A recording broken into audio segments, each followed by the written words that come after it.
আর যার মনের মধ্যে সততা আছে, আল্লাহ পাক কোনো না কোনো দিন ইনশাআল্লাহ তাকে হেদায়েত দিবে। মনের বিষয়টা আল্লাহ ছাড়া কেউ জানে না। আপনি দেখতে পারেন সমাজে অনেকে দাড়ি, টুপি, পাগড়ি, জুব্বা সব লাগিয়ে ঘুরছে, তো বিশ্বাস করেন তাদের মনটা এমনও হতে পারে যে জানোয়ারের চেয়েও কুৎসিত, এমনও হতে পারে। আবার আপনি দেখবেন সমাজে এমন অনেক মানুষ ঘুরছে যারা হয়তো অনেক পাপে লিপ্ত মনে হচ্ছে, মনের মধ্যে সততা আছে। এমন অনেক মানুষকে আমরা দেখেছি যে ড্রাগ অ্যাডিক্টেড ছিল, মিউজিক করেছে, হারাম সম্পর্কের মধ্যে ছিল, নামাজ ঠিক মতো পড়ে নাই, কিন্তু যখনই আল্লাহর কথা আলোচনা হতো দেখতাম সে খুবই শান্তভাবে মন থেকে কথা শুনছে। কথা শুনতে শুনতে শুনতে একদিন মাশাআল্লাহ এখন দেখবেন যে চিল্লা দিয়ে বেড়াচ্ছে বিভিন্ন মসজিদে। অচত নামাজ পড়েই ভেবে বসবেন না যে অনেক কিছু করে ফেলছে। এক চিল্লা দিয়ে মনে করে ফেলবেন না যে দিনের জন্য অনেক কিছু করে ফেলছে। একটা হজ করেছেন, ওমরা করেছেন, সিয়াম রেখেছেন, দিনের জন্য দান সদকা করেছেন, একটা মাদ্রাসা মসজিদ করেছেন, ভেবে বসবেন না আপনি সব অনেক কিছু করে ফেলেছেন এবং অন্যরা সব ককরোচ, তেলাপোকা, ওরা জাহান্নামে যাবে এমনটা মনে করবেন। জানি না আমরা যে কার আমলের কতটুকু আল্লাহর কাছে কবুল হচ্ছে। এক ব্যক্তি এত পাপ করেছে যে শেষে মৃত্যুর সময় সে সন্তানদেরকে ডাকছে, ডেকে বলছে যে আমি যখন মারা যাব আমার লাশটাকে তোমরা কবর দিও না, যদি আল্লাহ পাক আমাকে ধরতে পারেন তাহলে খবর আছে আমার। কি করতে হবে? সে বলছে যে আমার দেহটাকে তোমরা পুড়িয়ে ফেলবে এবং পুড়িয়ে ফেলার পরে ছাইগুলোকে একত্রিত করবা, করে অর্ধেক ছাই সমুদ্রে ভাসিয়ে দিবা, অর্ধেক ছাই বাতাসে উড়িয়ে দিবা। সন্তানরা তাই করলো। মৃত্যুর পর আল্লাহ পাক এই সমুদ্র এবং জমিনকে বাতাসকে আদেশ করলেন যে তোমরা ছাই জড়ো করে দাও। আর মানুষ আর জিন আল্লাহর কথা না শুনলেও এই প্রকৃতি আল্লাহ পাকের কথা শোনে। বিজ্ঞান বলে প্রকৃতি থেকে সব হচ্ছে। কি প্রকৃতি? প্রকৃতি কি, কাকে বলে? মানুষকে আল্লাহর ইবাদতকে বাদ দিয়ে প্রকৃতি পূজায় নিয়ে গেছে। এই পুরো প্রকৃতি আর মহাবিশ্বে এক আল্লাহর ইবাদত করে। কে সৃষ্টি করলো প্রকৃতি? প্রাকৃতিক ভাবে হয়েছে সবকিছু বলে, আল্লাহ থেকে হয়েছে বলা যাবে না।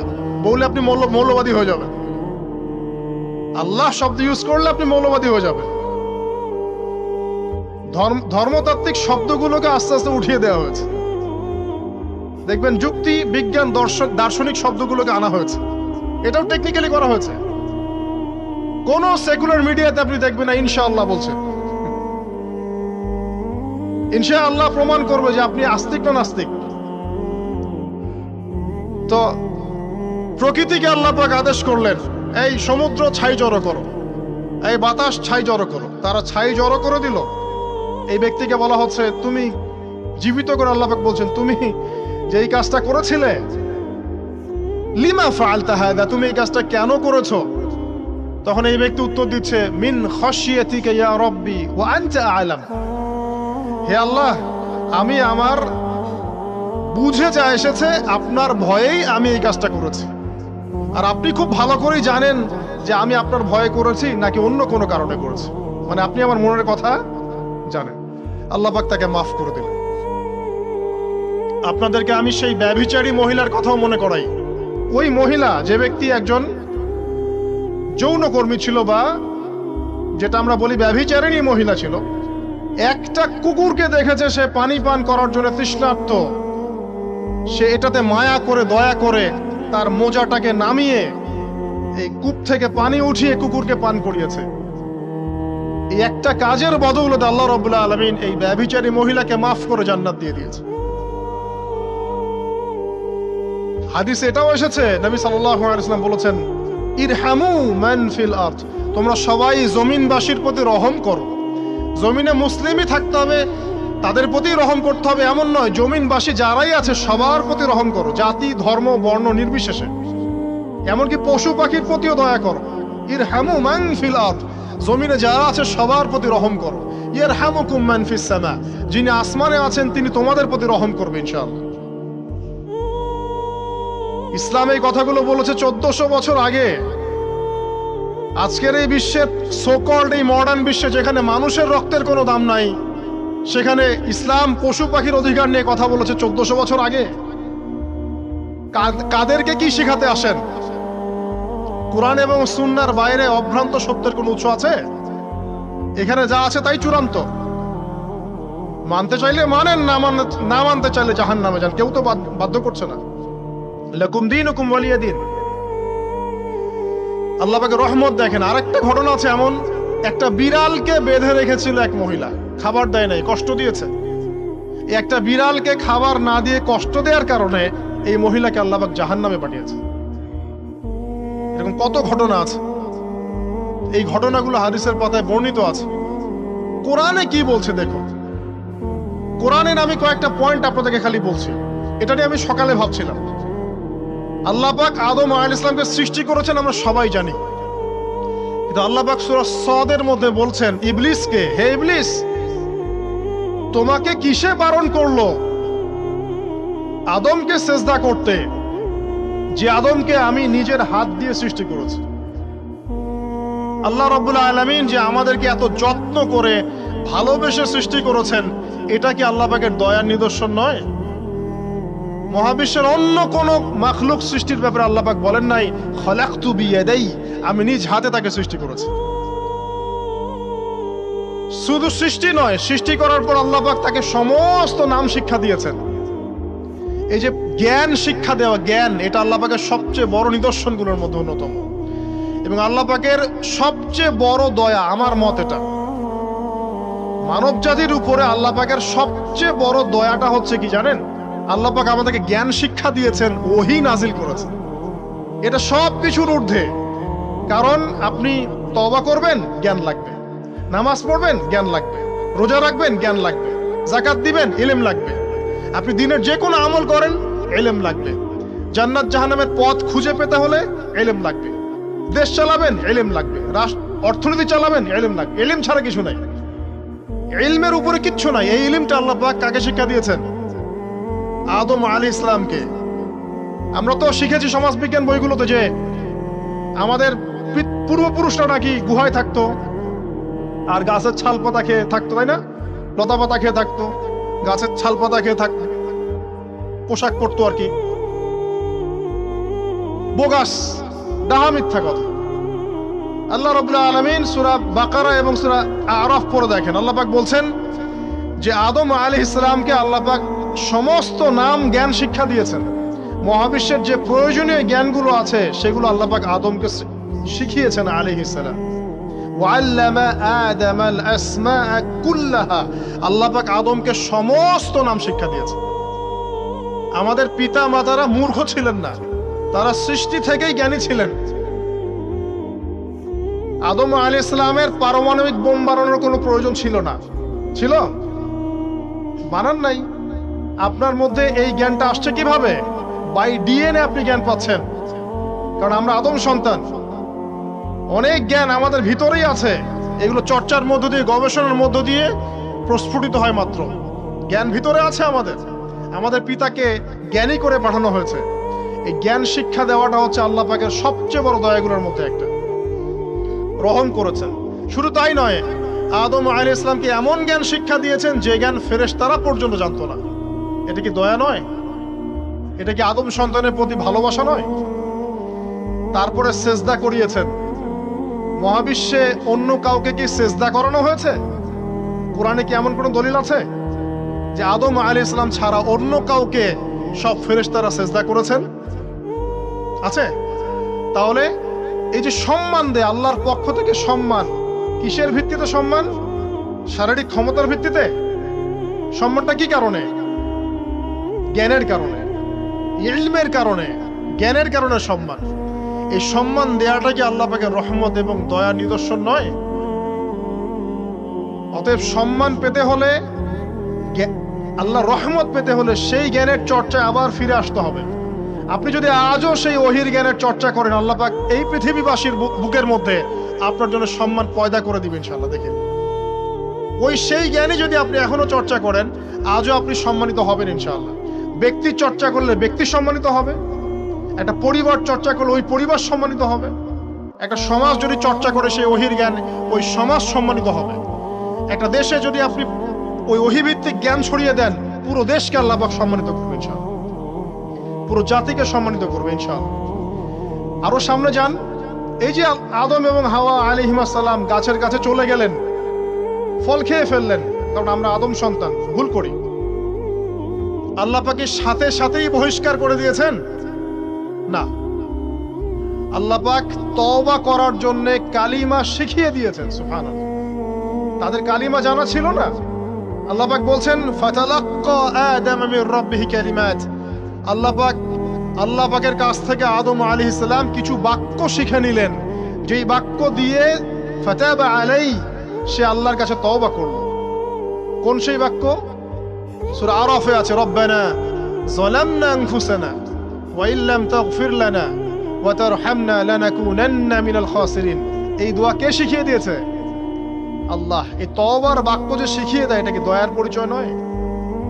আমরা আল্লাহর কাছে ফিরে যাব, তওবা করব, ইস্তেগফার করব, এই জ্ঞানটা শিখিয়ে দেয়া কি আল্লাহ পাকের দয়ার পরিচয় নয়? তাহলে আমরা কিভাবে ক্ষমা চাইতাম? কিভাবে ক্ষমা চাইলে আল্লাহ পাক সমস্ত গুনাহ মাফ করবেন, এই পদ্ধতিগুলো বলে দেয়া কি আল্লাহ পাকের দয়ার পরিচয় নয়? তারপর সামনে যান, পৃথিবীতে নামিয়ে দিয়ে আল্লাহ পাক ক্ষান্ত হয়ে যাননি। আল্লাহ রাব্বুল আলামিন আসমান থেকে হেদায়েতের গ্রন্থ পাঠিয়েছেন, বলেছেন এই গ্রন্থের মধ্যে যা আছে মেনে চললে তোমরা আবার জান্নাতে ফিরে আসবে ইনশাআল্লাহ। আল্লাহ পাক আদম এবং হাওয়া আলাইহিস সালাম এবং আদম সন্তান সবাইকেই সৃষ্টি করেছেন, উদ্দেশ্য হচ্ছে আল্লাহ পাক আমাদেরকে জান্নাত দিতে চান। আল্লাহ পাক চান যে আমরা যেন জান্নাতে যাই। যদি আমরা জান্নাতে যেতে না পারি পরকালে, একটা কারণে যেতে পারবো না, অনলি একটা কারণ, সেটা হলো আমাদের নিজের দোষে। একটা কারণ। যারা জাহান্নামে যাবে মানুষ এবং জিনদের মধ্যে, নিঃসন্দেহে মহাবিশ্বে তারা ছাড়া জাহান্নামে যাওয়ার উপযুক্ত কেউ ছিল না। ও জাহান্নামে যাওয়ার উপযুক্ত ছিল বলেই আল্লাহ পাক তাকে জাহান্নামে পাঠাবেন। আর যারাই জান্নাতে যাবে প্রত্যেকেই শুধু আমলের বদৌলতে যাবে না, বরং আল্লাহ পাকের রহমতেই যাবে। কেউই তার আমল দিয়ে জান্নাতে যেতে পারবে না। নবী সাল্লাল্লাহু আলাইহি ওয়াসাল্লাম এমন ভাষ্য বলছেন, ইল্লা আনা, আমিও না, ইল্লা বিরহমাতিল্লাহ, আমিও নয়, তবে আল্লাহ পাকের দয়া আমাকে ঘিরে ধরবে। আল্লাহ পাকের রহমত যাদের উপরে বর্ষিত হবে তারাই জান্নাতে যাবে ইনশাআল্লাহ। কে আমল দিয়ে যেতে পারবে না। যত আমলই করি বলা যাবে না এই আমলের বদৌলতে জান্নাতে যেতে পারবো। আল্লাহ পাক দয়া না করলে হবে না। আল্লাহ পাক চান যে আদম সন্তান যেন জান্নাতেই যায়। এই কারণেই সৃষ্টি করা, এই কারণেই আপনার ওহীভিত্তিক গ্রন্থগুলো পাঠানো, এই কারণে নবী রাসূল পাঠানো, আলেম ওলামা সৃষ্টি করা, মানুষকে সতর্ক করা, হায়াত দেয়া, বারংবার জীবনে চলতে ফিরতে আপনাকে অ্যালার্ম করা হয়, আল্লাহর পথে ফিরে আসেন, আল্লাহর পথে ফিরে আসেন। অ্যালার্ম করা হয় না? বিপদ দিয়ে আপনাকে অ্যালার্ম করা হয় আল্লাহর পক্ষ থেকে। আপনি চলতে পথে হোঁচট খান, আল্লাহ আপনাকে অ্যালার্ম দেন, ফিরে আসো। চলছেন বিপথে, আল্লাহ পাক অ্যালার্ম দেন, ফিরে আসো। আল্লাহ পাকের পক্ষ থেকে কিন্তু এগুলো আসে। অদ্ভুত একটা হাদিস বললাম, অদ্ভুত বলতে বলছি অ্যামেজিং হাদিস, যে একজন সাহাবী বলছেন, সালমান রাদিয়াল্লাহু আনহু, তিনি বলছেন যে যখন মুমিনের উপর বিপদ আপদ বালা মুসিবত আসে, তখন মুমিনের এই বিপদ আপদ বালা মুসিবত রোগ শোকের বদৌলতে আল্লাহ পাক তার গুনাহগুলোকে মাফ করে দেন এবং তার মর্যাদাকে বাড়িয়ে দেন, এবং সে আল্লাহর দিকে ফিরে আসার অনুশোচনা করার সুযোগ পায়। আর যখন কাফের মুশরিক বা ফাসেক মানুষকে এইসব রোগ ব্যাধি বিপদ আপদ বালা মুসিবত ঘিরে ধরে, তার দৃষ্টান্ত সেই উটের ন্যায় যে উটটাকে তার মালিক বেঁধে রেখেছে, এরপর ছেড়ে দিয়েছে। সে উটটা বুঝতেও পারলো না কেন তার মালিক তাকে বেঁধে রাখলো আর কেনই বা তাকে ছেড়ে দিল। কথাটা কি বুঝতে পারছেন? যারা আল্লাহ দ্রোহী, তাদের উপর যখন বিপদ আপদ বালা মুসিবত আসতে থাকে, তারা বুঝে না যে কি জন্য আসলো আর কেন চলে গেল। কিন্তু মুমিন ব্যক্তি যারা মুসলিম, আল্লাহর অনুগত, তাদের বিষয়টা হচ্ছে এমন বিপদ আপদ বালা মুসিবত রোগ ব্যাধি তাদেরকে আল্লাহর দিকে ফিরিয়ে নিয়ে আসবে। দেখুন, এই যে পৃথিবীতে নামিয়ে দেয়া, এরপর আল্লাহর পক্ষ থেকে ঐশী গ্রন্থগুলো পাঠানো, নবী রাসূল পাঠানো, আলেম ওলামা পাঠানো, আপনাকে হায়াত দেয়া, আপনাকে রিজিক দেয়া, এই শ্বাস নেয়ার ক্ষমতা দেয়া, আপনাকে জ্ঞান বুদ্ধি দেয়া, বিবেক দেয়া। এই যে একটু আগে তেলাওয়াত করলো শুরুর আগে নবী মুসা আলাইহিস সালামের ঘটনা। বনু ইসরাইল একটার পর একটা অবাধ্যতা করেই গেছে, আল্লাহ পাক তারপরেও তাদের কাছে নবী পাঠিয়েছেন, নবী মুসাকে পাঠিয়েছেন।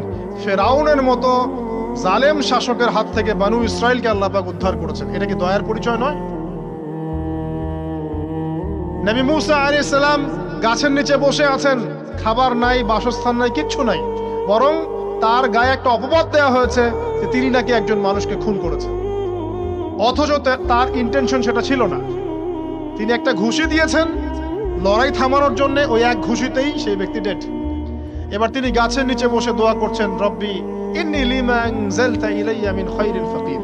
আল্লাহ, আমি নিঃস্ব অসহায় হয়ে এখানে বসে আছি, তুমি আমার উপর তোমার যে রহমত পাঠাবে আমি তার ভিখারি হয়ে বসে আছি। দোয়া করার সাথে সাথেই ওই শুআয়ব আলাইহিস সালামের মেয়ে হেঁটে হেঁটে চলে আসলো। তিনি স্ত্রী পেলেন, তিনি শ্বশুর পেলেন, একজন নবী পরিবার পেলেন, বাসস্থান পেলেন, চাকরি পর্যন্ত পেলেন। 8 বছর তিনি রাখালি করেছেন শুআয়ব আলাইহিস সালামের ফার্মের মধ্যে। দয়া মুহূর্তেই চলে আসবে, শুধু আল্লাহর দিকে অভিমুখী হলেই হয়, এগুলো দয়া। আইয়ুব আলাইহিস সালামের কথা মনে আছে না? দীর্ঘদিন রোগে ভুগছেন, দীর্ঘদিন রোগে ভুগছেন, চিকিৎসা হচ্ছে না, ভালো হচ্ছে না, শেফা হচ্ছে না। এখানে যারা আধ্যাত্মিকত্ব নিয়ে পড়াশোনা করেন, লেখালেখি করেন, তারা বলেছেন তাদের কিছু কিছু কিতাবের মধ্যে, রোগটা যখন এমন একটা পর্যায়ে চলে আসলো যে তিনি জিহ্বাটা নড়াতে পারছেন না, কারণ তিনি আল্লাহ পাকের জিকির করতে প্রচন্ড ভালোবাসতেন। এক পর্যায়ে রোগটা এমন একটা জায়গায় চলে আসলো যে জিহ্বাটা তিনি নড়াতে কষ্ট হচ্ছে। তখন গিয়ে তিনি বলছেন, রব্বি আন্নী মাসসানি আদ-দুররু ওয়া আনতা আরহামুর রাহিমিন। হে আল্লাহ, আমাকে কষ্ট স্পর্শ করেছে, আর তুমি তো ক্ষমাকারী এবং রহমকারীদের মধ্যে সর্বশ্রেষ্ঠ রহমকারী। আমি জিকির করতে পর্যন্ত পারছি না, আল্লাহ আমার রোগটা শেফা দিয়ে দাও। বলার সাথে সাথে আল্লাহ রাব্বুল আলামিন প্রস্রবণ ঝর্ণা তৈরি করলেন, এখানে গোসল করো, শেফা হয়ে গেল। এগুলো কি রহমতের পরিচয় নয়? এখানে এক শ্রেণীর স্কলার এমনও বলেছেন, আজকে আমরা যারা বাহ্যিক সৌন্দর্য নিয়ে বেশি গর্ব করি আর কি, আত্মিক সৌন্দর্যের চাইতে বাহ্যিক সৌন্দর্য নিয়ে যারা বেশি গর্ব করি, যদি আল্লাহ পাক আমাদের পোশাকটাকে পরিবর্তন করে দেন, আত্মাটাকে দেহের পোশাক দেন আর দেহটাকে আত্মার পোশাক বানায় দেন, তাহলে দুর্গন্ধে কেউ আমাদের সামনে আসতে যাবে না। কথা আপনারা বুঝতে পারছেন না? আইয়ুব আলাইহিস সালামের আত্মাটা ছিল পবিত্র, পরিশুদ্ধ, তার দেহের মধ্যে রোগ হয়েছিল। আর এই পুরো বিশ্বের ম্যাক্সিমাম লোকের মানুষের রোগ এখন আত্মায়, দেহে নয়। আবার বলছি, হয়তো বুঝতে পারছেন না। আইয়ুব আলাইহিস সালামের রোগটা হয়েছিল দেহে, বাইরে। তার আত্মা ছিল পবিত্র, পরিশুদ্ধ আত্মা। দেহের রোগের একটা পর্যায়ে যখন জিহ্বাটায় ইফেক্ট হলো, তখন জিকির করতে তার কষ্ট হচ্ছে, তখন তিনি দোয়া করছেন, আল্লাহ আমার এই রোগটাকে শেফা দিয়ে দাও। আর এখনকার পুরো জেনারেশন, এই সভ্যতার রোগ হচ্ছে ভিতরে, আত্মায়। দেহের রোগের চাইতে তার আত্মার রোগটা বেশি। এখন এই আত্মাটাকে যদি দেহ বানিয়ে দেওয়া হয় আর দেহটাকে আত্মার পোশাক পরিয়ে দেওয়া হয়, দুর্গন্ধে কেউ সামনে আসতে চাবে না। তাই আইয়ুব আলাইহিস সালামের সেই দোয়া এখন আমাদের বেশি করা উচিত। রব্বি আন্নী মাসসানি আদ-দুররু ওয়া আনতা আরহামুর রাহিমিন। আল্লাহ, আমাদের আত্মায় রোগ এসেছে, এটাকে তুমি শেফা দাও। দেহের রোগ লেস ইম্পর্টেন্ট, আত্মার রোগটা বেশি ইম্পর্টেন্ট। এরকম নিদর্শন কোরআনের পাতায় পাতায় ছড়িয়ে আছে। আসহাবুল কাহফ, পুরো সমাজ ওদেরকে মেনে নিচ্ছে না, গুহায় চলে গেলেন, ঘুম পাড়িয়ে দিলেন আল্লাহ পাক। 309 বছর। কত বছর? 309 বছর একটা দোয়ার বদৌলতে। তারা বলেছিল, রব্বানা আতিনা মিন লাদুনকা রাহমা ওয়া হাইয়্যি লানা মিন আমরিনা রাশাদা। আল্লাহ পাক শুধু ঘুম পাড়িয়ে রাখলেন না, তাদের মধ্য দিয়ে আল্লাহ পাক পুরো একটা সভ্যতাকে হেদায়েত করে দিলেন। আলহামদুলিল্লাহ। যে সভ্যতা বিশ্বাস করত না যে পরকাল বলে কিছু আছে, দাকিয়ানুস বাদশার সেই জুলুম থেকে আল্লাহ পাক এই 10 জন বা 9 জন যুবককে বাঁচালেন, ওদেরকে কিয়ামত পর্যন্ত কোরআনের পাতায় স্থান দিলেন, নিদর্শন বানালেন, এবং তাদের মধ্য দিয়ে একটা পুরো সভ্যতাকে হেদায়েত দিলেন। সুবহানাল্লাহ। যেখানে যাবেন এই নিদর্শন। আর কার কথা বলবো? যুলকারনাইন, মনে আছে? কোন সূরা আছে যুলকারনাইনের কথা? সূরা কাহফ। আল্লাহ পাক তাকে এমন রহমত করেছিলেন যে মাশরিক মাগরিব, মানে পূর্ব পশ্চিম পর্যন্ত তাকে রাজত্ব দিয়ে দিয়েছে। আজকে তো আমরা এই সামান্য একটু ক্ষমতা পেলেই আমাদের কেউ চেনে না, গায়ে হাতি দেওয়া যায় না। ঠিক আছে? মানে তখন সে নিজেকে মনে করে যে সে এই পৃথিবীর সবকিছু, বাকি মানুষ আর মানুষ না। ক্ষণস্থায়ী সামান্য একটু ক্ষমতা দিয়ে দেখবেন আমাদের অবস্থা খারাপ। আমাদের এই যে জীবন, আমাদের রিজিক, আমাদের পরিবার, আমাদের সুস্থতা, আমাদের জ্ঞান, আমাদের সমাজ বলেন, রাষ্ট্র, আমাদের অর্থনীতি, এই বিশ্ব, এই সব কিছুই একটা বিষয়কে কেন্দ্র করে টিকে আছে। শুধুমাত্র একটা বিষয়ের সাথে এই পুরো মহাবিশ্ব সম্পর্কিত। আমাদের জীবনের প্রতিটা বিষয় শুধুমাত্র এবং শুধুমাত্র আল্লাহ পাকের রহমতের উপর টিকে আছে। আল্লাহ পাকের রহমত আমাদের ব্যক্তি জীবন, পারিবারিক জীবন, আমাদের দেহ, আমাদের মন, আমাদের জ্ঞান, অর্থনীতি, ব্যবসা বাণিজ্য, আমাদের রাষ্ট্র, সবকিছুর মধ্যে শুধুমাত্র আল্লাহ পাকের রহমত দিয়ে ভর্তি।